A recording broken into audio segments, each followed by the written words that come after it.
The whole village gathered to mock him. Standing alone in the dusty square, Musa Gidado faced a circle of women who laughed without mercy as he asked for something so simple, marriage. One by one they rejected him, their voices sharp with ridicule, calling him poor, useless, unworthy of love. His shoulders sank under the weight of humiliation. Then suddenly, a quiet voice broke through the noise. "I will marry him." The laughter stopped. All eyes turned to Asabe Gidado, a girl just as poor, just as forgotten. No one knew. Her choice would uncover a truth far greater than poverty. Before we continue, tell me, where are you watching from, and what time is it in your country? And don't forget to subscribe for more powerful stories. The village of Kafinta lay under a wide, unforgiving sky, where the sun seemed to burn a little harsher and linger a little longer than anywhere else. The land was dry most of the year, its cracked soil telling silent stories of failed rains and broken hopes. Life there was not gentle, and neither were the people. In Kafinta, a man's worth was measured in what he owned land cattle harvests. And by that standard, Musa Gidado was worth nothing. Every morning before the first call to prayer echoed across the village, Musa was already awake. His hut, made of old mud bricks and a rusted tin roof, barely stood against the wind. Inside, there was almost nothing. No proper bed, no furniture, just a thin mat rolled in one corner and a wooden stool that had lost one leg and leaned awkwardly against the wall. But Musa never complained. He would step outside quietly, tying his worn wrapper around his waist, his bare feet pressing into the cool sand. In the faint blue light before sunrise, he would walk toward his small patch of land, a piece so dry and stubborn that even weeds hesitated to grow there. The villagers often joked that Musa was farming dust. "Look at him," one man would laugh at the local tea stall. "Every season he plants hope and harvests nothing." Another would shake his head. "That land has rejected him just like every woman in this village." The laughter would spread quickly, easy and careless, like harm often is. Musa heard them, he always did. But he never responded. Instead, he worked. Hour after hour, under the punishing sun, he dug into the hardened earth with tools so old they looked ready to give up before he did. His hands were calloused, his skin darkened by years of labor, his back slightly bent, not from age, but from burden. Yet there was something about him that didn't match the image the villagers had created. It was in the way he observed things quietly, carefully, as if he saw more than he showed. It was in the way he spoke rarely, but always with clarity when he did. And it was in his eyes, steady, thoughtful, holding a depth no one bothered to notice. Because no one was looking. Except one person. Asabe Gidado had been watching Musa for a long time. Unlike most people in Kafinta, Asabe did not have the luxury of mocking others. Life had stripped her of that comfort early. Orphaned at a young age, she had grown up moving from one relative's house to another, never truly belonging anywhere. By the time she turned 16, she had stopped expecting kindness. Now in her early 20s, Asabe survived by doing whatever work she could find, washing clothes by the river, helping older women in the market, carrying loads for travelers. Some days she ate, some days she didn't. But she never begged. There was a quiet strength in her, a kind of dignity that poverty could not erase. That morning, like many others, Asabe was by the river, kneeling at the edge with her hands submerged in cloudy water as she scrubbed a pile of clothes. The sun had barely risen, yet the heat was already pressing down on her shoulders. Around her, other women talked loudly, their voices filled with gossip. Did you hear one said, wringing out a wrapper? Musa is planning to ask for a wife again at the gathering today. Another burst into laughter. That man has no shame, what will he feed a wife? And more laughter followed. Asabe kept her head down, her hands moving steadily, but her ears heard everything. He should just accept his fate, a third woman added. No woman wants to suffer like that. There was a pause. Then someone spoke in a lower, more mocking tone. Unless she's even poorer than him. The group laughed again. Asabe's hand slowed. She lifted her eyes slightly, her gaze drifting toward the distant path that led to Musa's farm. Though she couldn't see him from there, she knew he was already working alone, as always. For a moment, something stirred in her chest. Not pity, something else. Later that day, the village buzzed with unusual energy. The marriage gathering was not a regular event, but it happened from time to time, when men sought wives publicly hoping to find someone willing among the families present. It was both a tradition and sometimes a spectacle. By afternoon, people had gathered in the central square. Elders sat on wooden benches under a large baobab tree, while younger villagers stood in clusters whispering and laughing. Asabe stood at the edge of the crowd, her arms folded loosely, her expression unreadable. She had not planned to come, but something had drawn her there. Across the square, Musa stood alone. Even from a distance, Asabe could see the tension in his posture, the slight stiffness in his shoulders, the way his hands clasped and unclasped at his sides. His clothes were clean, but worn, his sandals nearly falling apart. He looked small in the middle of the crowd. A few boys snickered as they passed by him. "Look, the farmer of dust is here," one whispered loudly enough for others to hear. More laughter. Musa didn't react. One of the elders cleared his throat, signaling the beginning of the gathering. Conversations quieted, though not completely. "Who comes forward today?" the elder asked, his voice carrying authority. There was a brief pause. Then Musa stepped forward. A ripple moved through the crowd, amusement, anticipation, disbelief. Asabe felt her breath catch. She watched as Musa raised his head, his voice steady despite everything. "I, Musa Gidado." He began seek a wife, a partner to share life with. For a heartbeat, there was silence. Then the laughter began. Soft at first, then louder. Asabe's fingers tightened slightly against her arms. From where she stood, she could see the faces. Clearly, the smirks, the shaking heads, the eyes filled not just with rejection, but with something colder. Disrespect. Musa remained standing, waiting, not for approval, but for an answer. And as the laughter echoed across the square, Asabe realized something that no one else seemed to notice. He wasn't begging, he was offering. The laughter did not fade. It grew. It rolled through the square like a cruel wave crashing against Musa Gidado as he stood alone beneath the baobab tree. Some women covered their mouths, pretending to hide their amusement, while others made no effort at all. "Look at him," one said loudly, adjusting the bright scarf on her head. "A man who cannot feed himself wants a wife," another scoffed. "Even goats refuse to graze on his land. What kind of home can he offer a woman?" The elders did not laugh as openly, but even they exchanged glances, expressions heavy with doubt, if not quiet agreement. Musa remained where he was, still, steady. Only his hands betrayed him, tightening briefly before relaxing again at his sides.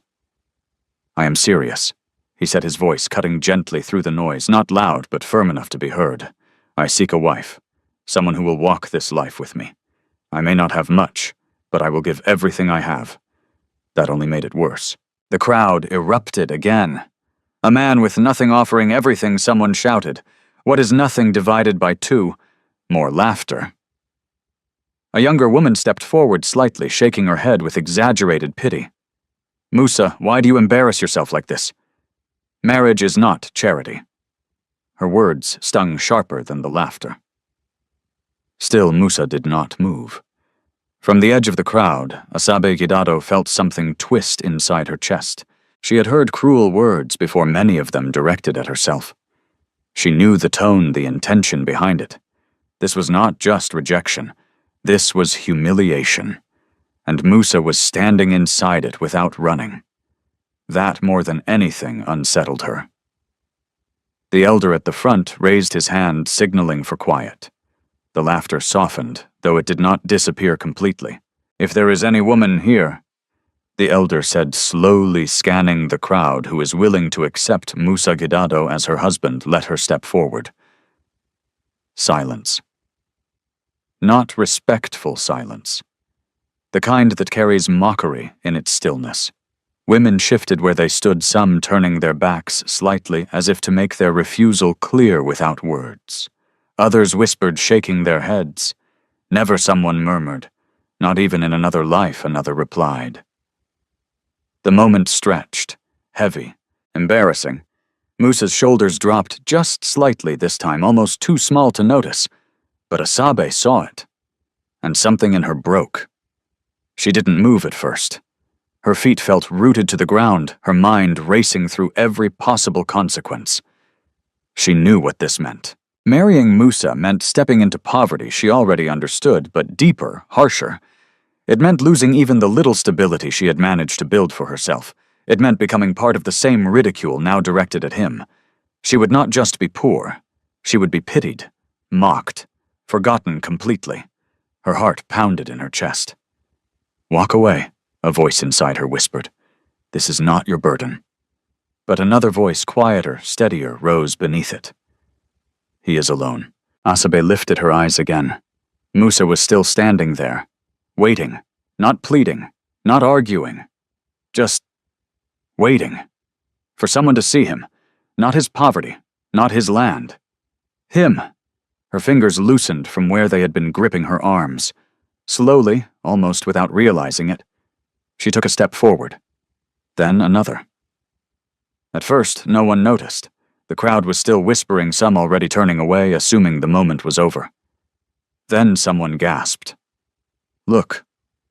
Heads turned. The murmurs shifted. Asabe stepped fully into the open space. Her worn dress moved slightly with the breeze, its faded fabric telling its own story of hardship.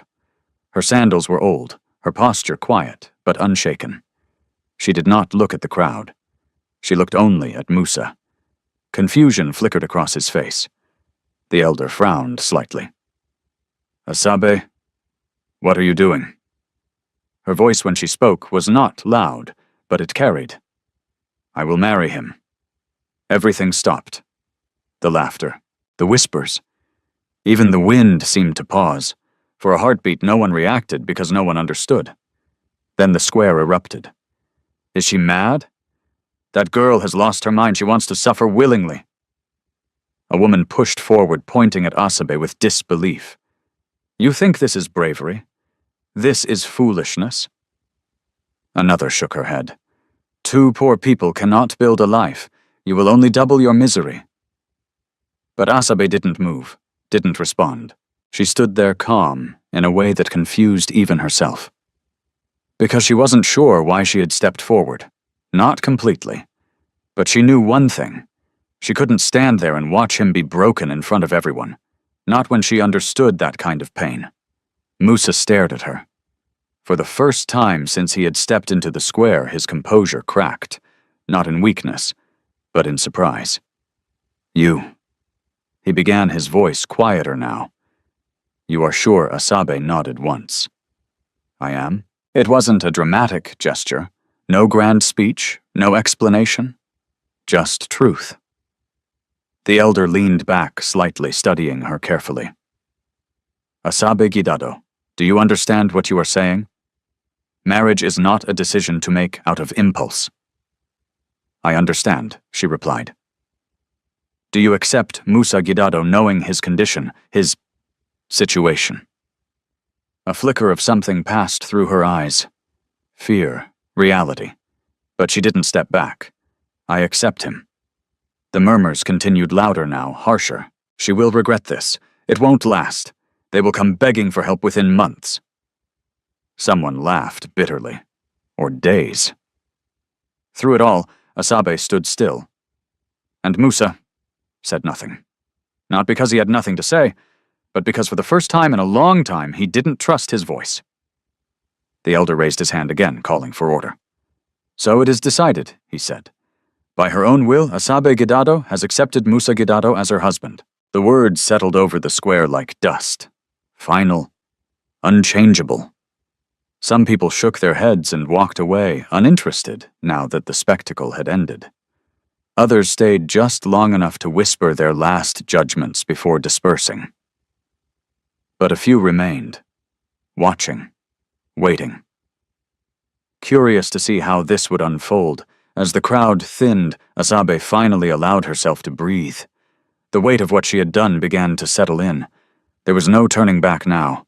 She had chosen, and whatever came next, she would have to face it. Musa stepped closer, stopping a short distance in front of her. For a moment, neither of them spoke. Then quietly, he said, "You didn't have to do that." Asabe met his gaze. "I know." "Then why did you?" She hesitated. Not because she wanted to hide the truth, but because she was still searching for it herself. Finally, she answered simply, "Because no one else would." The words hung between them, honest, unadorned, and somehow, enough. Musa looked at her for a long moment. Really looked this time, as if trying to understand not just what she had done, but who she was. Then he nodded once. "Come," he said. "Let me show you what you have chosen." Asabe followed him, not because she was certain, but because she had already taken the hardest step, and somewhere deep inside, beyond the fear and the doubt, there was a quiet, unexplainable sense that her life had just changed, in a way she could not yet see. The walk to Musa's home was quieter than Asabe expected. Not peaceful, just quiet, in the way that follows judgment when words have already done their damage and nothing more needs to be said.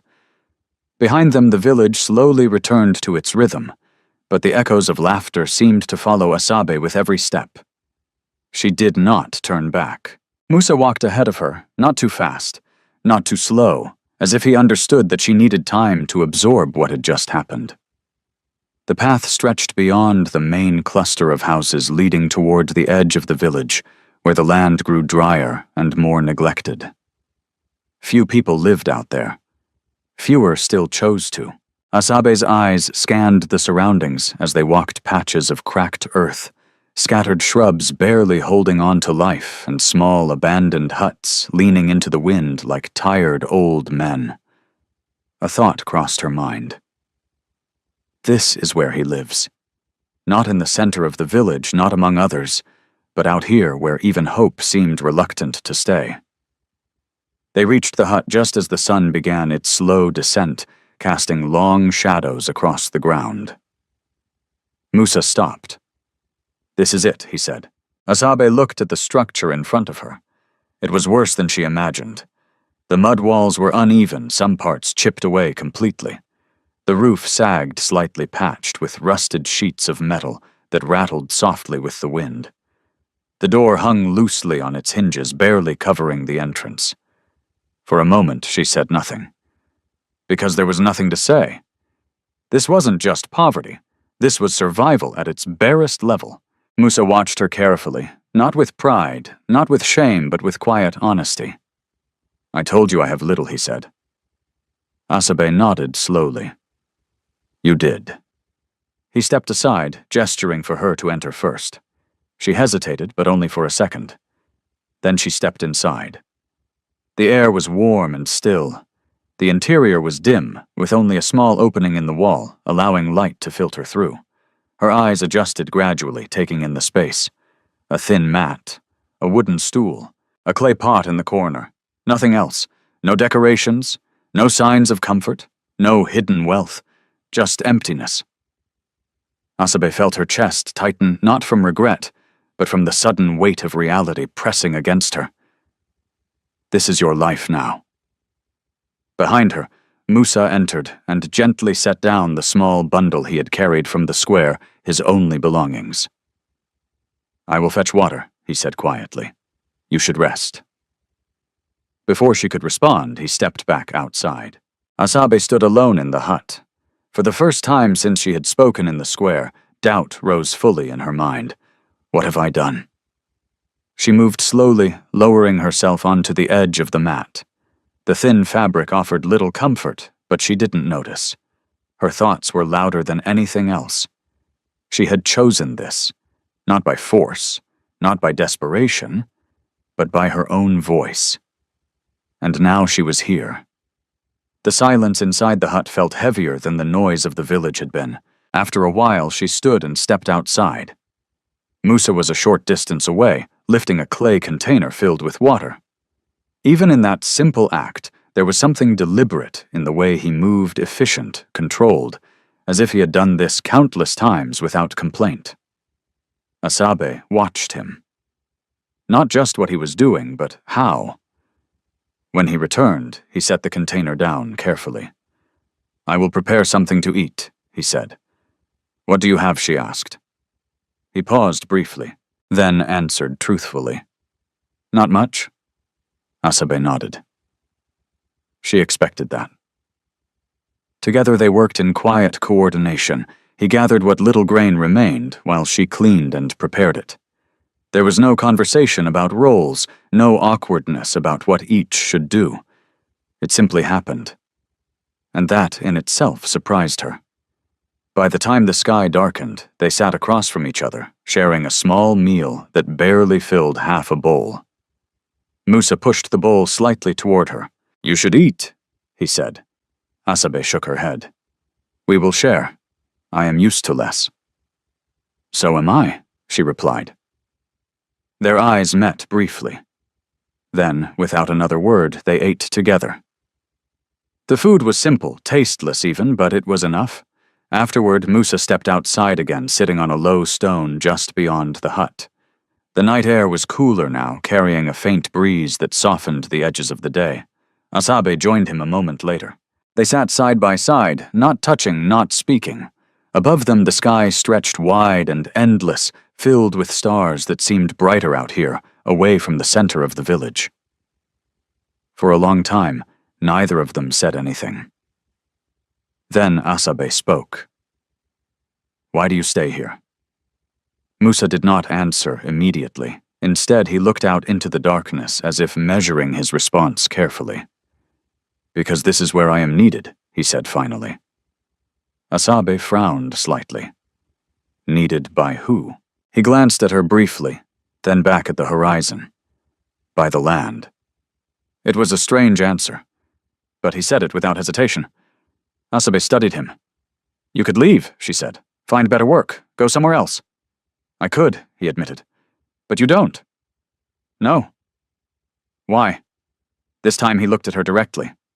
"Because leaving is easy," he said. "Staying is not." The words settled into the space between them. Simple, but heavy. Asabe looked away, her gaze drifting upward toward the stars. She thought about her own life, how she had moved from place to place, never staying long enough to belong anywhere. Maybe staying was harder. Maybe that was where strength lived. A quiet understanding began to form, not fully, not clearly, but enough to shift something inside her. Musa wasn't what the village said he was. That much was certain. There was something else beneath the surface, something she couldn't yet name.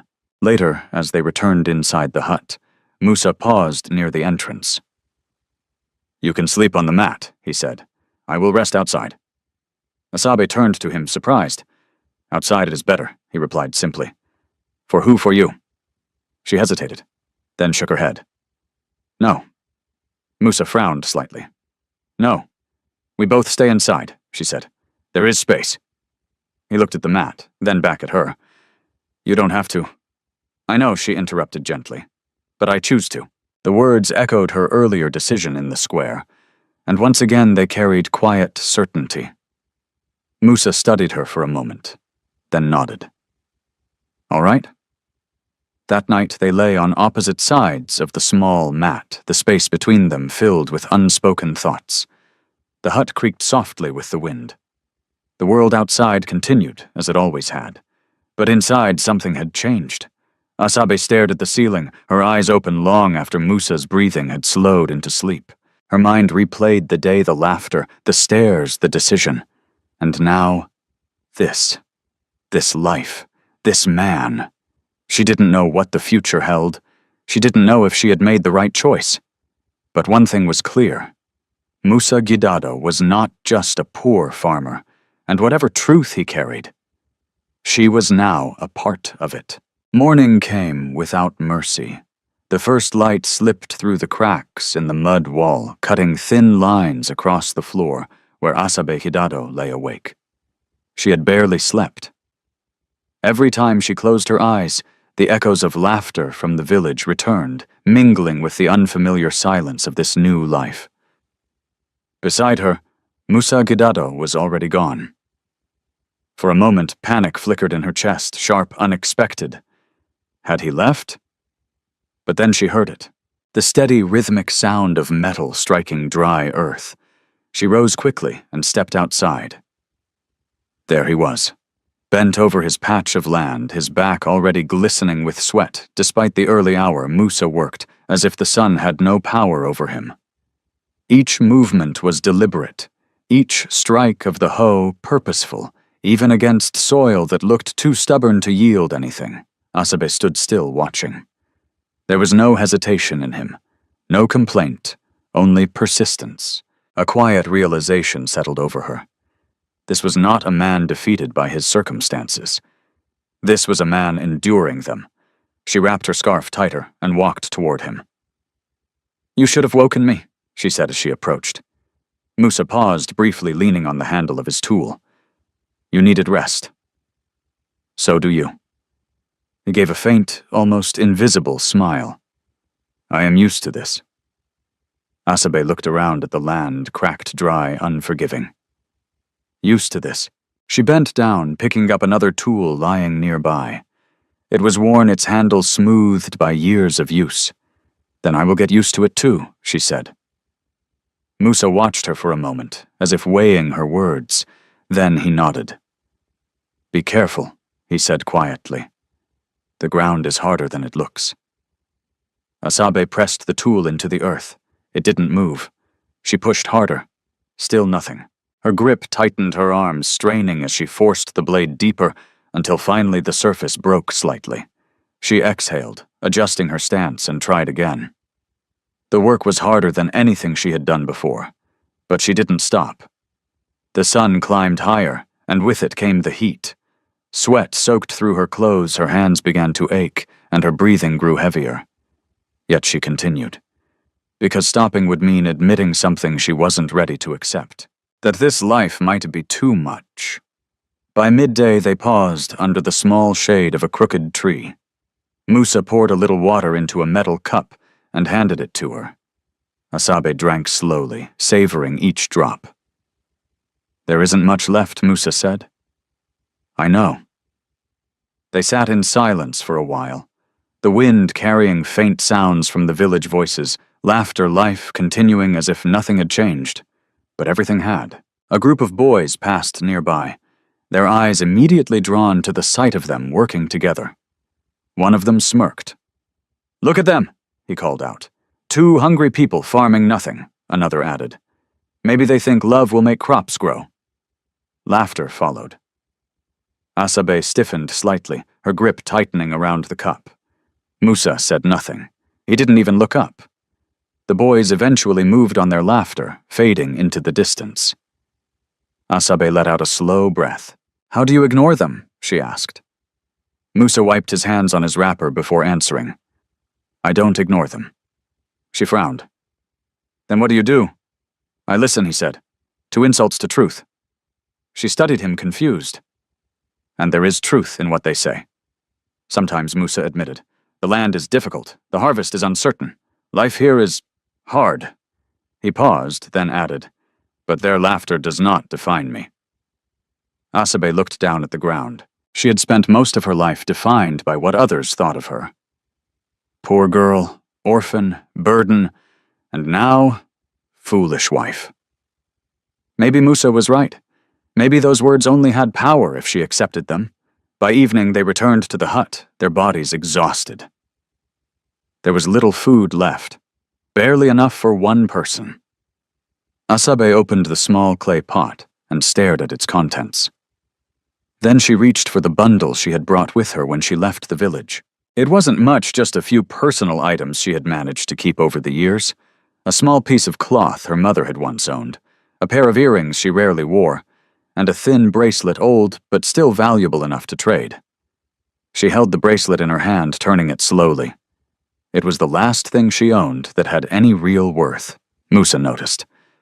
"What are you doing?" he asked. Asabe didn't look up. "This will buy us seeds," she said. Musa's expression hardened slightly. "No." She finally met his gaze. "We need it. I will find another way." "What way?" she asked, quietly. "The land is dry. The food is almost gone. We cannot survive on hope alone."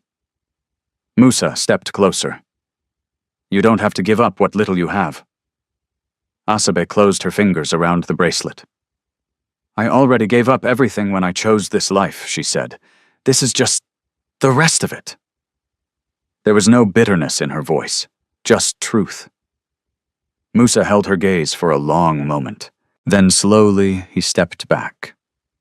Asabe took that as her answer. The next morning she walked to the small market at the edge of the village. Eyes followed her.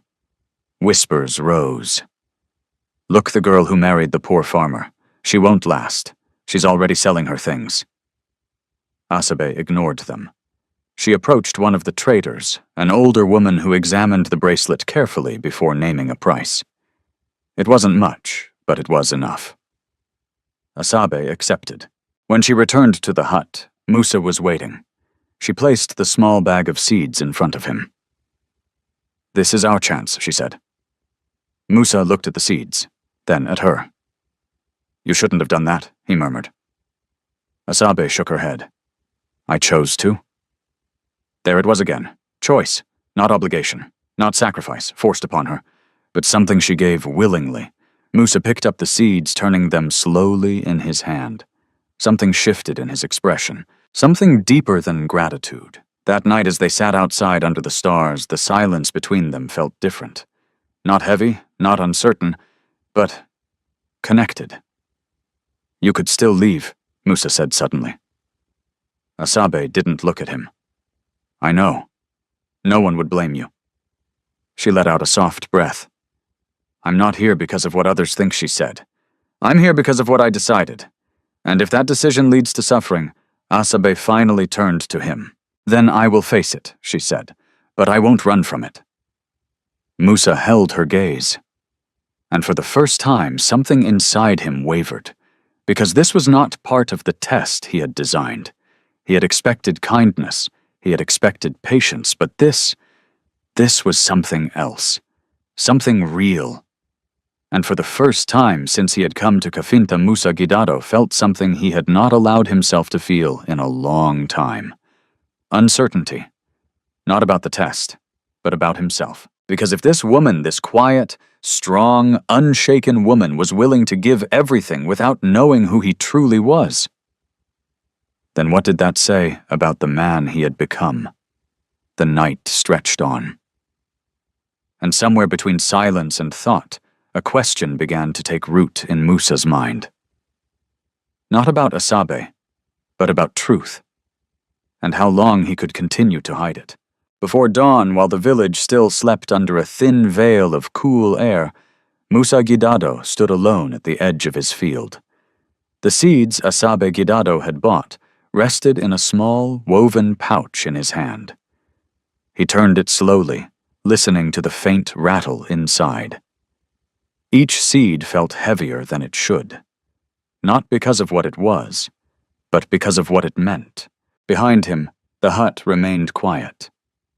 Asabe was still asleep, her breathing soft and steady exhaustion finally giving her the rest she had denied herself for days. Musa looked back once, then forward again. For a long time he said nothing. But his mind was not still. It never was. Because beneath the worn clothes, beneath the calloused hands, and the quiet patience, Musa carried a truth no one in Cafinta could imagine. He was not just a farmer. He was Musa Gidado, founder and CEO of Arewa Agro Holdings, one of the largest agricultural companies in northern Nigeria.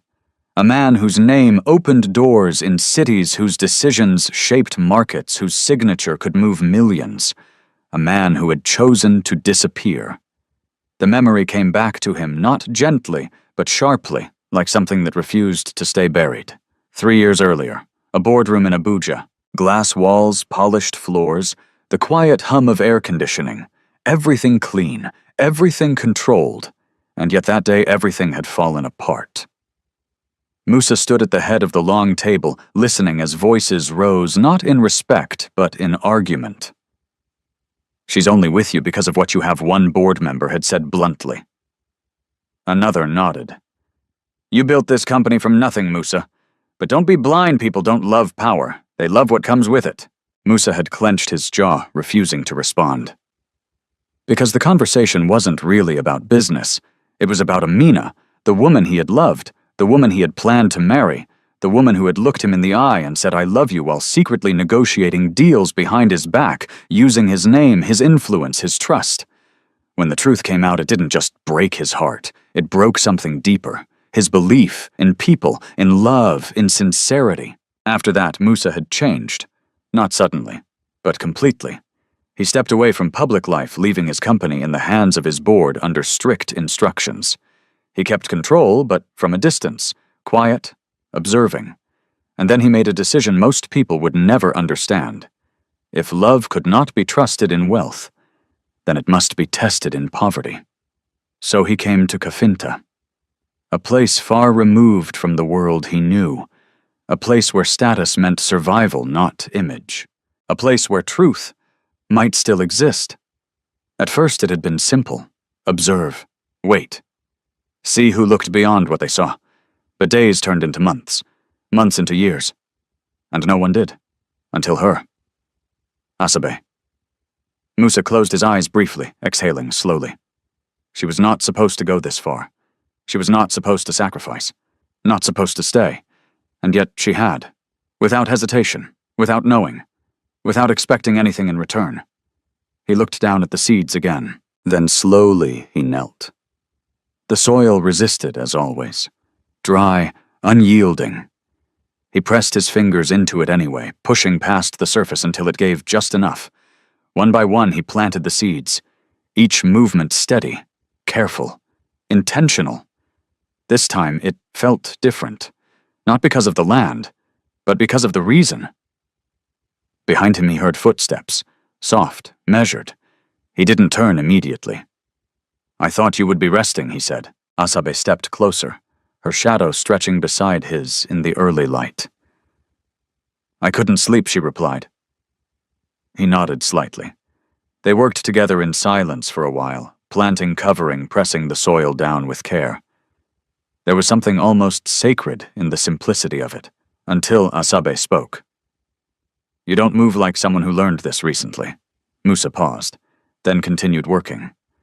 "I've been here a long time," he said. "That's not what I mean." He glanced at her briefly. She was watching him closely now. Not suspicious, but aware. "You plan every movement," she continued. "You measure things. Even the way you plant, it's like you already know what will happen next." Musa's hand stilled for just a second, then resumed. "Experience," he said. Asabe didn't respond, but she didn't look away either. There was a silence between them, now not empty, but filled with unspoken questions. Later that day, as the sun climbed higher and the work slowed, Musa stepped aside to rest. Asabe remained in the field a little longer. When she finally joined him, she sat down beside him on the dry ground, her arms resting loosely on her knees. "Can I ask you something?" she said. "You already are." She smiled faintly at that. Then her expression turned serious. "Why did you really come to the gathering?" Musa didn't answer immediately. Instead, he looked out over the land the villagers mocked, the same land that had refused to yield anything for years. "I wanted to see something," he said finally. "What if anyone could see beyond what they were given?" Asabe frowned slightly. "And did you find that?" Musa turned his head slowly, looking at her. "Yes." The word hung in the air, simple, but loaded. Asabe held his gaze for a moment, then looked away. "That doesn't explain everything," she said quietly. "No," Musa agreed. "It doesn't? And you're not going to explain it, not yet." She nodded slowly, not satisfied, but not pushing further. Because somewhere deep inside, she understood something important. This man was not hiding because he was weak. He was hiding because he had reasons. That night as they returned to the hut, the air felt different. Not lighter, but deeper, as if the ground beneath them was shifting slowly, quietly, preparing for something neither of them could fully see yet. Inside, Musa sat on the wooden stool, his hands resting loosely in front of him. Asabe stood near the doorway for a moment, watching him. "You're not what they think you are," she said. It wasn't a question. Musa didn't look up. "No," he said. Asabe took a step closer. "Then what are you, silence?" Long, unbroken. Musa finally lifted his head. Their eyes met, and for the first time since she had known him, he didn't look away. "I'm someone who needed to know the truth," he said. Asabe's breath caught slightly, and now Musa held her gaze. "I'm someone who isn't sure what to do with it." The words settled between them. Honest, uncertain, real. And in that moment, without fully understanding why, Asabe felt something shift inside her. Because whatever truth Musa was hiding, it wasn't something small. And whatever came next would change everything. The morning after their quiet conversation did not feel the same. Something had shifted, subtle, but undeniable. Asabe Gidado noticed it first, not in what Musa Gidado said, but in what he didn't. He spoke less than usual that day, his silence no longer just calm, but heavy with thought. Even while working the land, his focus seemed divided, as if part of him was somewhere else entirely. Asabe watched him from a distance, not constantly, but enough, because once doubt begins, it doesn't disappear easily. It grows. Quietly. By midday, the heat forced them to pause. They sat under the same crooked tree, the dry wind brushing past them in uneven breaths. Asabe drank the last of the water slowly, then wiped her hands against her dress. "You're thinking too much," she said. Musa didn't deny it. Maybe. That usually means something is wrong, or something is changing. She turned her head slightly, studying him. "And which one is it?" Musa didn't answer. Instead, he stood up, dusting his hands. "We should go back," he said. "There's nothing more we can do today." Asabe didn't move immediately. She knew when someone was avoiding a question, but she also knew when pushing would only close the door further. So she stood and followed. The path back to the hut was quiet, but the silence was interrupted before they reached it. A convoy of vehicles approached from the main road. That alone was enough to draw attention. Cars like that didn't come to Cafinta, not without reason. Villagers began to gather, drawn by curiosity. Children ran alongside the vehicles, laughing and pointing. Men stood with their arms crossed, watching carefully. Women whispered among themselves. Asabe slowed her steps. "Who is that?" she asked. Musa didn't answer right away, but his eyes had already sharpened, focused, alert. The cars came to a stop near the center of the village, dust rising into the air as the engines cut off. The doors opened, and from the first car stepped Alhaji Sani Dantata, a name that carried weight far beyond Cafinta. Even those who had never seen him before recognized the presence immediately, his tailored clothes, the way people around him moved with purpose, the quiet authority in his posture. This was not a man who visited villages without intention. The murmurs spread quickly. "Why is he here? Land inspection, maybe. He doesn't come himself for small matters." Asabe glanced at Musa. He was watching, not with curiosity, but with something closer to recognition. "You know him," she said quietly. Musa's expression didn't change. "I've heard of him," but something in his tone felt incomplete. Before Asabe could press further, one of the men accompanying Alhaji, Sani, stepped forward, raising his voice. "We are here on behalf of development interests," he announced. "There is land in this area under consideration for agricultural expansion." That caught everyone's attention. Land meant opportunity, but also risk. Whose land someone called out. The man gestured vaguely.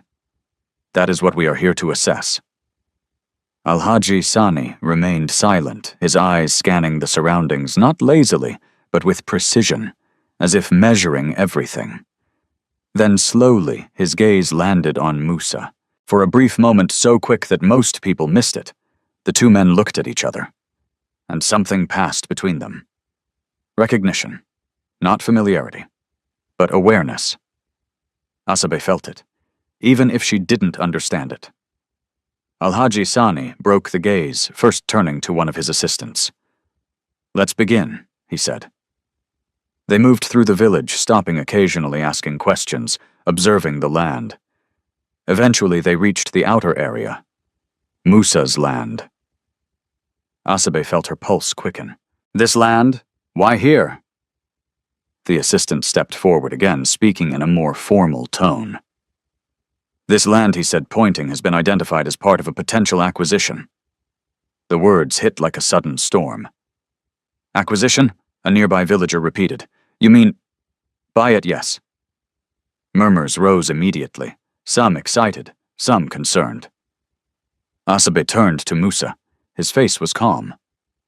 Too calm. "This is your land," she said. "What does that mean?" Musa didn't respond immediately. Instead, he stepped forward. Not rushed, not hesitant, just deliberate. He stood in front of the officials, his posture straight, his voice steady. "This land is not for sale." The assistant frowned slightly. "Everything has a price." "Not this," Musa replied. A few villagers laughed quietly. "Look at him refusing money," one whispered. "As if anyone would pay much for that land anyway." But Alhaji Sani raised his hand. Silence followed. He stepped closer to Musa, studying him. "You seem certain," he said. "I am." Alhaji Sani's eyes narrowed slightly. "Do you understand what you're refusing?" Musa met his gaze without hesitation. "Yes." A pause, long enough to shift the mood. Then Alhaji Sani smiled faintly. Not amused, not dismissive. Interested. "Very well," he said. "We will continue our assessment elsewhere." He turned away, just like that. No argument, no pressure, which was unusual. As the group moved on, whispers erupted again. That was strange. He let it go too easily. He must not see value in it after all. But Asabe wasn't listening to them. She was watching Musa. Because what she had just seen didn't make sense. A poor farmer, refusing a powerful man, without fear, without hesitation. That was not normal. That was not survival. That was something else. When the crowd dispersed, Asabe approached him slowly. "Why did you do that?" she asked. Musa looked out over the land. "This land is not just soil," he said. "It doesn't grow anything," she replied. "Not yet." She frowned. "And you think it will?" Musa turned to her. "I know it will." There was no doubt in his voice. None. Asabe held his gaze, trying to understand, trying to fit this man into something she could recognize, but he didn't fit. Not anymore. "You're not afraid of him," she said. It wasn't a question. Musa shook his head slightly. "No, why?" This time he didn't answer with words, just a look. Calm, certain, unmoved. And in that moment something became clear to Asabe. Whatever Musa was hiding. It wasn't weakness. It was power. Not loud, not visible, but real. And for the first time since she had said yes in the village square, fear returned, not of poverty, not of struggle, but of the truth she was slowly getting closer to. Because if Musa Gidado was not the man everyone believed him to be, then who exactly had she married, and how much of her life now rested on something she did not yet understand? The wind picked up slightly, carrying dust across the field. Musa turned back to the land as if the conversation was over. But for Asabe, it had only just begun. By the next morning, the story had spread to every corner of Kafinta. Nothing stayed quiet in a village like this. Not a marriage, not a stranger's visit. and certainly not a poor farmer refusing a powerful man. People gathered in small groups near the well at the market, outside their homes, repeating the story, reshaping it, adding meaning where there was none and suspicion where there was little. And at the center of it all was Asabe Gidado. She knew, one woman whispered as she arranged tomatoes on her mat. That's why she married him. Knew what another asked, that the land had value, that something big was coming. A third woman scoffed. You think she's that clever? She looked just as poor as him. Don't be fooled, the first replied. Some people hide their intentions well. The idea took hold quickly, because it was easier to believe that Asabe had a hidden motive than to accept that she had acted out of pure choice. By mid-morning, the whispers had turned into something sharper. Accusation. Asabe didn't know it yet. She had gone to the market early carrying a small bundle of firewood to trade for food. The path was familiar, the routine almost comforting. But the moment she stepped into the market, she felt it. The shift. Conversations stopped. Eyes followed her, not with curiosity, but with judgment. She kept walking, one step at a time, ignoring the weight of it pressing against her back. Until someone spoke. Look who is here. The voice was smooth, sharp, intentional. Asabe didn't need to turn to know who it was. Zainab Bello. Zainab stood near the center of the market, her posture confident, her clothes brighter and newer than most. She had always been one of the more outspoken women in Kafinta, quick to laugh, quicker to judge. And she had been one of the loudest voices mocking Musa at the gathering. Now her attention had shifted, directly to Asabe. Zainab stepped forward slowly, her eyes scanning Asabe from head to toe. So she set her tone light, but laced with something harder beneath. You made your move at the right time. Asabe met her gaze calmly. I don't understand. Zainab smiled. A thin, knowing smile. Of course you don't, she replied. You expect us to believe that you married Musa out of kindness, that you just happened to choose the only man whose land might be worth something. Murmurs spread around them. People were listening now, watching, waiting. Asabe felt her chest tighten slightly. Not from fear, but from the realization of where this was going. I married him because I chose to, she said. Zainab laughed. Chose him, or chose what he might become. That's not true, isn't it? Zainab tilted her head. Then why him? Why not any other man? Why not someone with at least a little stability? Asabe didn't answer immediately, because the truth was simple. But simple truths are often the hardest to defend. I didn't choose him for what he has, she said finally. I chose him for who he is. A few people exchanged glances. Some looked uncertain, others remained skeptical. Zainab's smile didn't fade. If that's the case, she said, stepping closer, then you won't mind if he sells the land. Asabe's expression shifted slightly. What Zainab spread her hands casually. If it's not about the land, then why refuse the offer? A man like Musa could never make that land useful. But money, that would change everything. Asabe hesitated, because she had asked herself the same question. Why had Musa refused? But before she could respond, Zainab continued. Unless, she said slowly, you're afraid that if he sells it, your plan falls apart. The words landed hard, not because they were true, but because they were convincing. The crowd murmured again. Doubt began to spread not just about Musa, but about Asabe. She felt it. The shift, from curiosity to suspicion. Asabe straightened slightly.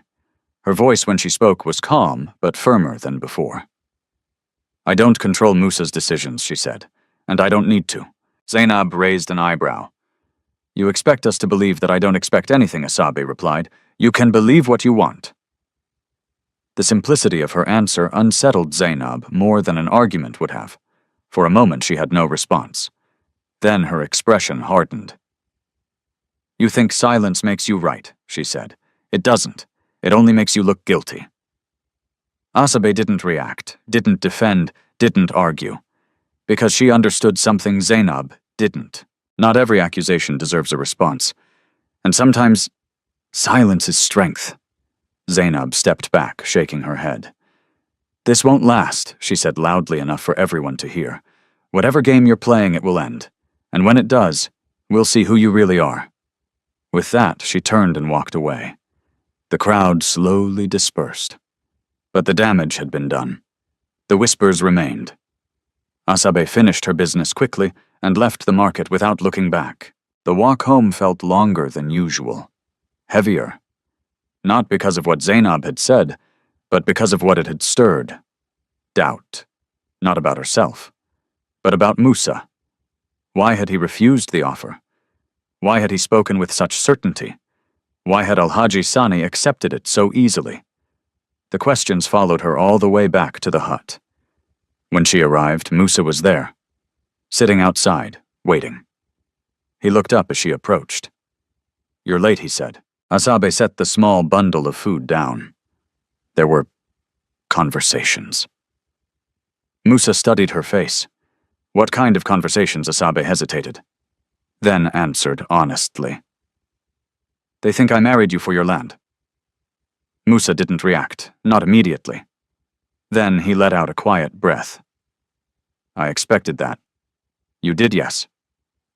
Asabe frowned. "And you're not going to do anything about it?" Musa shook his head. "No." "Why?" "Because truth doesn't need defense," he said. "It reveals itself." Asabe looked at him carefully. "That's easy to say," she replied, "but not easy to live with."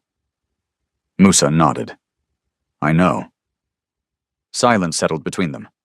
Then Asabe spoke again. "You could end this," she said. "You could explain." Musa's gaze shifted slightly. "And say what?" She opened her mouth, then closed it again, because she didn't know, didn't have the answers, didn't even know the full truth. Exactly. Musa stood up slowly, walking past her toward the field. "Let them talk," he said. "People always do."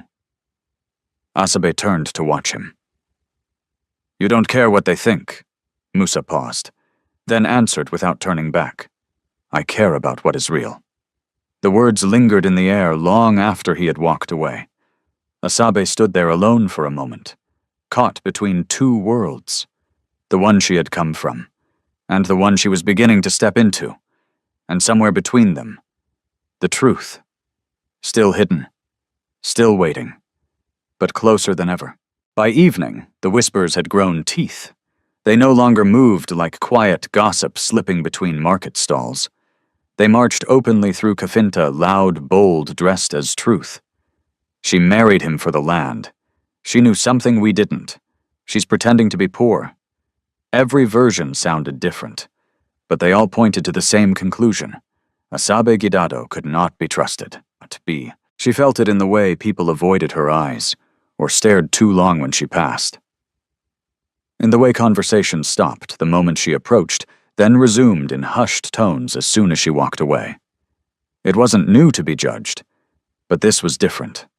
This wasn't pity, it was suspicion, and suspicion isolates in ways poverty never could. That night the sky stretched wide above the hut, clear and indifferent. The stars shone as brightly as they had the night before, but something in the air had changed. Asabe sat outside, her hands resting in her lap, her thoughts tangled and heavy. She hadn't told Musa everything. Not how the words had followed her through the market, not how the doubt had begun to creep in, not about herself, but about him. She heard his footsteps before she saw him. Musa approached quietly, carrying a small bundle of firewood. He set it down beside the hut and glanced at her. "You didn't eat," he said. "I'm not hungry." He didn't believe her, but he didn't challenge it either. Instead, he sat down beside her, leaving just enough space between them. For a while, neither spoke. The silence stretched. Then Asabe broke it. "Do you trust me?" she asked. The question came without warning. Musa turned his head slightly, studying her. Yes. No hesitation. No doubt. Just a single word. Asabe's throat tightened. Why, she asked. Because you've given me no reason not to. She looked down at her hands. And if I had, Musa didn't answer immediately. Instead, he looked out into the darkness.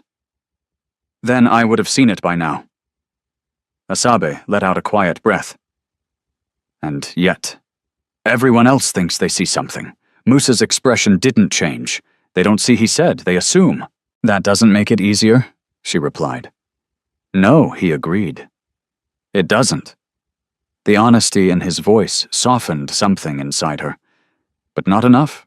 Not completely. Asabe turned to him. There's something you're not telling me, she said. Musa met her gaze. I know. Then why won't you say it? Because the moment I do, he replied quietly, everything changes. Asabe frowned. Everything is already changing. Musa didn't argue that. Because she was right. The village had shifted. The way people looked at them had shifted. Even the silence between them had shifted. Still, he said nothing more, and that silence hurt more than any rumor. Asabe stood up abruptly. I went to the market today, she said. Musa remained seated. I know. They think I married you for your land. I expected that. And you still said nothing. What would you have me say the truth? She snapped her voice sharper than she intended. The word hung in the air, heavy, demanding. Musa stood slowly facing her fully now. And what truth do you want? He asked. Asabe opened her mouth, then stopped, because she didn't know. Did she want to know who he really was, or was she afraid of what that truth might take away? Her voice softened. I want to understand, she said. Musa's expression shifted just slightly. Not anger, not resistance. Something more complicated. You do, he said. But understanding doesn't come all at once. That's not fair, Asabe replied. You ask me to stand beside you, to trust you. But you keep me in the dark. I didn't ask you to stay, Musa said quietly. The words landed harder than he intended. Asabe froze. For a moment, neither of them moved. Then she nodded slowly. You're right, she said. You didn't. She turned away, walking a few steps into the darkness beyond the hut. Musa watched her go. Something tightened in his chest. This wasn't how it was supposed to happen. She wasn't supposed to question him this soon, wasn't supposed to feel this hurt, wasn't supposed to matter this much. But she did, and that was the problem. Asabe stopped a short distance away, her back still turned. Her voice when she spoke again was quieter now. But I stayed anyway, she said. I chose this, even when I didn't understand it. Musa didn't respond, because there was nothing to argue against. She continued. I stood in front of everyone, she said. I let them laugh, I let them judge me, and I didn't run. Her shoulders rose slightly with her breath. I defended you today, she added. Not because I know who you are, but because I believed in who you showed me. Now she turned, facing him again. And now I don't know what to believe. The honesty in her voice cut deeper than anger ever could. Musa stepped forward, slowly, carefully. Asabe, no, she said, raising her hand slightly. Not to stop him completely, just to hold the moment. I'm not asking you to explain everything, she said, but I need something real. Something I can hold on to. That isn't silence. Musa looked at her. Really looked. And for the first time since he had come to Kafinta, he felt cornered. Not by power, not by pressure, but by truth, his own. You are real, he said finally. Asabe blinked. What you, Musa, repeated. What you've done. What you've chosen. That is real. That's not what I asked. I know. Then why say it? Because it's the only thing I'm certain of. The answer wasn't enough, but it wasn't empty either. Asabe stood there, caught between frustration and something softer. Something she didn't want to name. She let out a slow breath, then lowered her hand. I'm tired, she said quietly. Musa nodded. I know. They returned to the hut together, not as close as before, but not broken either. Something fragile had formed between them, and now it had been tested. That night sleep did not come easily. For either of them. Asabe lay on her side, her back to Musa, her eyes open in the darkness. She thought about the market, about Zainab's words, about Musa's silence, and about the truth that hovered just out of reach. Behind her, Musa stared at the ceiling, his mind no longer focused on the test, but on the consequences. Because this was no longer just about finding truth in others. It was about what his silence was doing to someone who had already proven hers. And somewhere deep inside, a decision began to form. Not fully, not yet, but enough to shift the path ahead. Because if this continued, he might not lose the test. He might lose her. And for the first time since this began, that possibility mattered more than anything else. The sickness began before sunrise. At first it was subtle, a shift in breathing, a stiffness in movement, a hesitation that Asabe Gidado noticed the moment she woke. She turned toward Musa Gidado, expecting to see him already gone, already working the land as he always did. But he was still there, lying on the mat, eyes closed, too still. Asabe. His voice came low and strained. She sat up quickly. What's wrong? Musa didn't answer immediately. His hand pressed lightly against his side, his face tightening as if holding back something deeper than discomfort. I'm fine, he said after a moment. Asabe frowned. You're not. He tried to sit up, failed. A flicker of panic shot through her. Musa was not a man who struggled to move. Not like this. Don't move, she said, her voice firmer now. Let me see. She reached for him, her hands steady, despite the rising fear inside her. His skin felt warmer than usual, his breathing uneven. How long, she asked, since last night? And you said nothing? It wasn't this bad. Asabe stood immediately. I'm going to get help. No, Musa said quickly, his voice sharper now. She froze. No, she repeated. I'll be fine, he insisted. Asabe shook her head. This is not something you ignore. I said I'll be fine.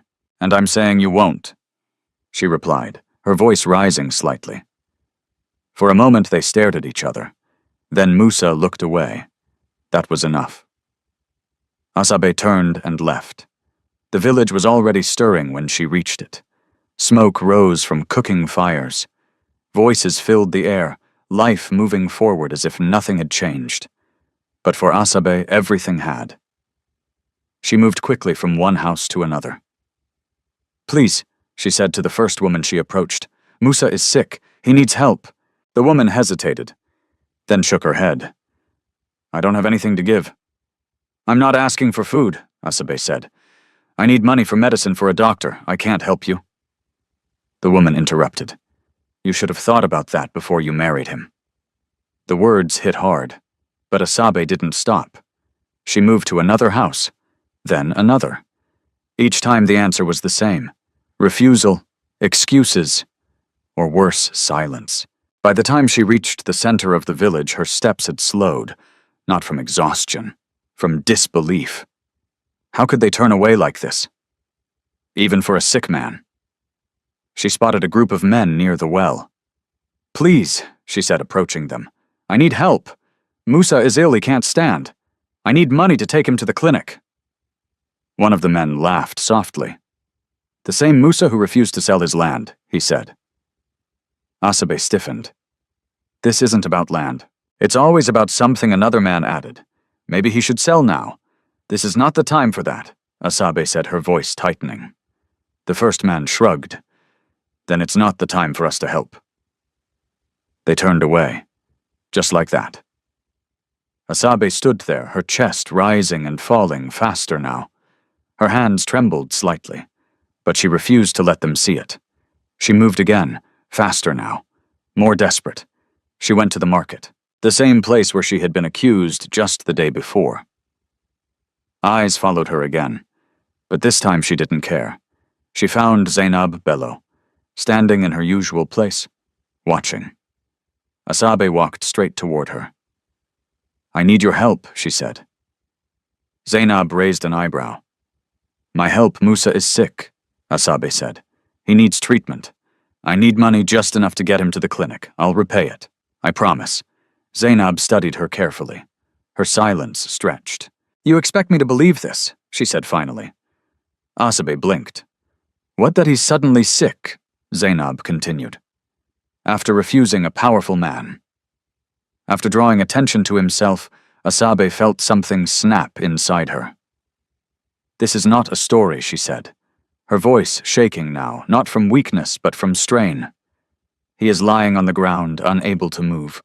I came to you because I thought you thought what Zainab interrupted, that I would help you after everything. I thought you were human, Asabe said quietly. The words landed harder than she expected. Zainab's expression hardened. Careful, she said. You're in no position to insult anyone. I'm not insulting you, Asabe replied. I'm asking you. For money. For help.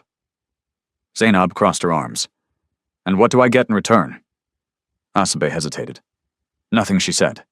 Just the chance to do the right thing. Zainab laughed. There's no profit in that. The finality in her voice was clear. There would be no help here. Asabe stepped back slowly. Her options were gone. But she wasn't finished. Not yet. She left the market and headed toward the main road. The path to the clinic was long. Too long to walk with someone who couldn't stand. But maybe she could find someone passing through. A driver. A stranger. Anyone. Time blurred as she waited. The sun climbed higher. Her throat grew dry. Her legs ached, but she stayed. Because going back without help was not an option. Finally, a small truck approached. She stepped into the road, raising her hand. The driver slowed. What is it? He called out. My husband is sick, she said quickly. I need to take him to the clinic. Please, can you help? The man looked at her, then at the road ahead. I don't have time, he said. I'll pay you, she said, later when I can. He shook his head. Come back when you have money. And he drove on. Dust filled the air behind him. Asabe stood there, still. Her arms dropped slowly to her sides. For a moment, everything went quiet. Not around her, inside her. Because she had done everything, asked everyone. And no one had said yes. Not one. Her knees weakened slightly, but she forced herself to stand. Because there was still one thing left. She turned and began walking back, faster than before. Her heart pounded. Her breath came in sharp bursts. Not from the distance, from fear. When she reached the hut, she didn't slow down. Musa, she called, rushing inside. He was still there, but worse. His breathing heavier, his body weaker. She dropped to her knees beside him. I couldn't find anyone, she said, her voice breaking now. No one would help. Musa opened his eyes, slowly. He looked at her. Really looked. At the desperation, the exhaustion, the pain she had carried for him. You shouldn't have gone, he said softly. Asabe shook her head. I would do it again. There was no hesitation, no doubt, even now, even after everything. Musa closed his eyes briefly. Because this was no longer a test. This was something else, something real. And for the first time since it began, he felt the weight of it fully. Because the woman in front of him had just proven something no plan could measure. She was willing to fight for him, even when the world turned away. And now, he had to decide how much longer he would let her suffer. For a truth he was no longer sure he needed to test. By the time the sun reached its highest point, Asabe Gidado had made her decision. Waiting was no longer an option. If the village would not help, then she would go beyond it. She stood inside the hut, looking down at Musa Gidado, whose breathing had grown heavier, slower, as though each breath required effort he didn't have left. I'm going to the city, she said. Musa opened his eyes weakly. No, I have to. It's too far. Then I'll go faster, she replied. There was no argument left in her voice, only determination. Musa studied her face and saw something he hadn't expected. Not fear, not hesitation, resolve, the kind that doesn't break. You don't even know where to go, he said. I'll find out. she answered. And if you don't, Asabe's jaw tightened slightly. Then I'll keep asking until I do. She turned, gathering the small cloth bag she had brought when she first came to his hut. There was nothing valuable left inside. No jewelry, no savings, just a few worn belongings, but she didn't hesitate. She stepped outside. Musa tried to rise. Failed. His hand pressed against the ground as he forced himself up slightly. Asabe. She turned back. Just for a moment. I'll come back, she said. Then she left. The road to the city was long, dusty, and unfamiliar. Asabe had never traveled that far alone. But she didn't think about the distance, or the danger, or the uncertainty. She thought about Musa, about the way he had looked at her that morning. Not like a man hiding something, but like a man, running out of time. Hours passed. The sun burned overhead, her feet ached, her throat dried. But she didn't stop. When she finally reached the edge of the city, the world shifted around her. The noise, the movement, the buildings rising higher than anything she had ever seen. Cars passed in quick succession, people moving with purpose, with urgency. No one looked at her. No one noticed her. And for the first time in days, she felt invisible again. But this time it didn't comfort her. It frightened her, because invisibility here meant something else. It meant she could disappear, and no one would care. Asabe tightened her grip on her bag and stepped further into the city. She stopped the first person she saw. Please, she said, her voice hoarse now. Where is the nearest clinic?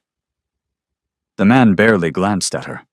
Down that road, he muttered, pointing vaguely before walking away. Asabe followed the direction, but the city didn't work like the village. Distances were deceptive. Turns were confusing. And soon she found herself standing in front of a large building. Not a clinic, a company. Tall, modern. Glass reflecting the harsh sunlight. Above the entrance, bold letters read, Arewa Agro Holdings. Asabe frowned slightly. She had heard the name before, in passing. In conversations she never paid attention to. A company. A powerful one. But that didn't matter now. What mattered was the people inside. Maybe someone there could help. She walked toward the entrance. 2 security guards stood at the door. They looked at her immediately. Not with curiosity, but with judgment. Stop, one of them said. Asabe paused. I need help, she said. My husband is sick. I need money for treatment. I was told. This is not a place for begging, the guard interrupted. I'm not begging, she insisted. I just need to speak to someone, anyone?